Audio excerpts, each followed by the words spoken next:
Now we move into the big weekend of the Outshine Film Festival's 25th anniversary, and it begins Thursday, April 27th, and they are going to feature another major event called the Centerpiece Film and Party.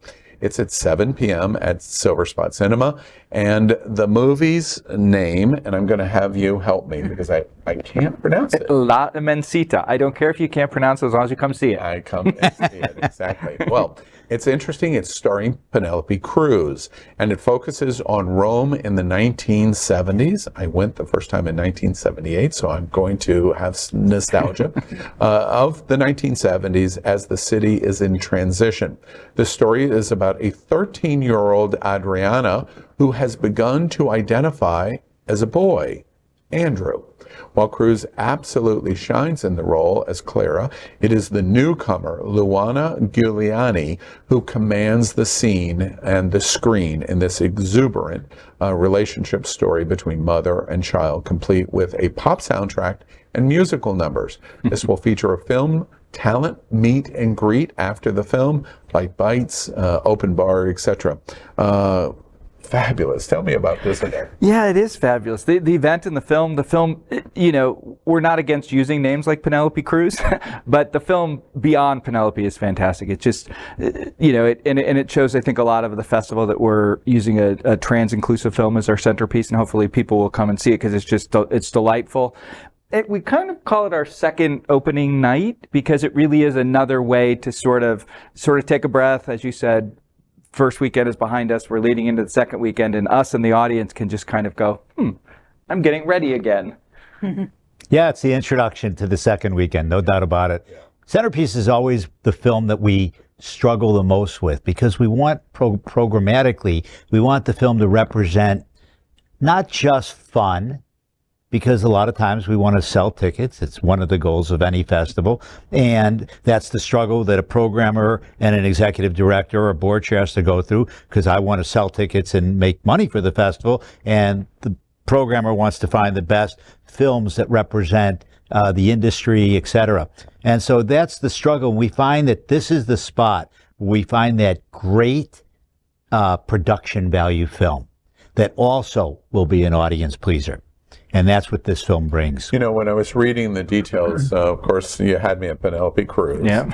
But when you tease the soundtrack and musical numbers, define what that really means. Yeah, it tells the story. I didn't want it to come right out and sound like it's a musical, or, you know, especially in the sense of we Americans sort of think of these Broadway musicals that have been filmed, and it's not really that. It's just, they tell stories. There are three fabulous, fantastic numbers that you sort of have to pay attention to, because not only are they beautiful visually, but they tell part of the story of what's going on in the movie. They just break out into song. They do. Again, two of those efforts are kind of like, our entire gay audience is now in. They are in. And it's beyond that, it's just such, as I said, it's a beautiful, delightful film. What about the women? Are the women in? In other words, women are in. The women. Are women into?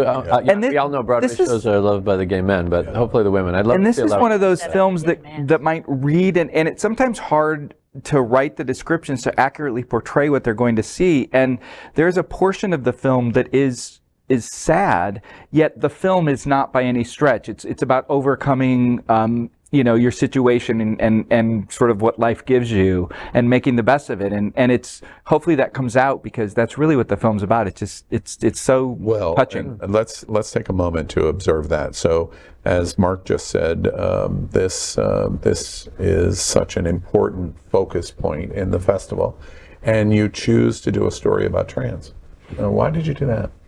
That, I think that shows our importance we provide to all our communities, you know, and it is easier. There are so many more films about gay men. There, you know, then not as many, but more films about the women's experience. There are so few good, quality, important films about the trans experience. And it's not only the coming out, although that's part of it, you know, Andrew is transitioning, but it's more about how Andrew is accepted by the family and the community and sort of the pressures put upon. And I think that it's important for people to see a variety of the experiences. Not to get too political, Joe, but I'm curious. You know, I'm a lead anchor at a news show for LGBT.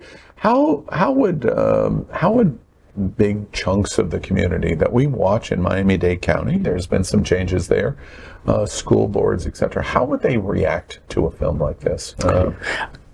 I think most of them would be delighted to learn more, and that, you know, I think we're often seen not only as, you know, the G and the L and the B, but the T is really sort of misunderstood. And I think that it's just, we're not these scary people, and trans people are just, they're your neighbors. They're many people's sons, many people's daughter.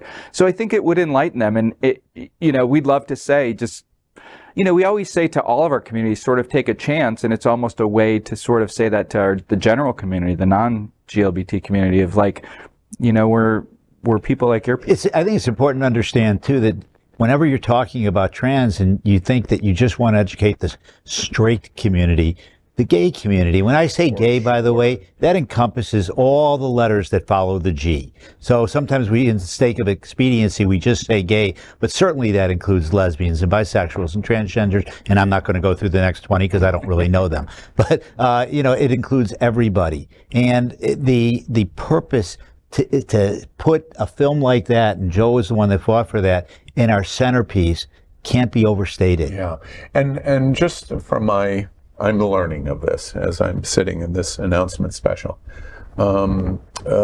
Several very important things come together for me. Your explanation of how important the Centerpiece film is to the Outshine Film Festival, the quality of the film, which is what you address, the idea of what we're facing in the trans community, and the rejection that we're seeing in evangelical and GOP by the governor of the state of Florida. But equally important in that conversation is the conversations that are going on that you read in the LGBT Reddits, in the subreddits, of going, wait, we probably should remove the T out of the LGBTQ community. This film challenges that conversation. And among the top conversations we're having is how gay men respond to the trans community and how lesbian women respond to the trans community. So incredibly topical, which I now understand why it's the Centerpiece film. Good job, guys. Good job.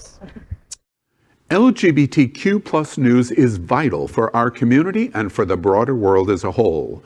We have enough enemies at Fox News.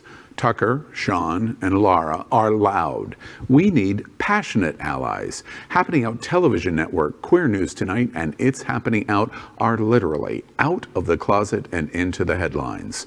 Our community needs your support. Like this broadcast and subscribe now to ensure the growth of the entire LGBTQ plus community.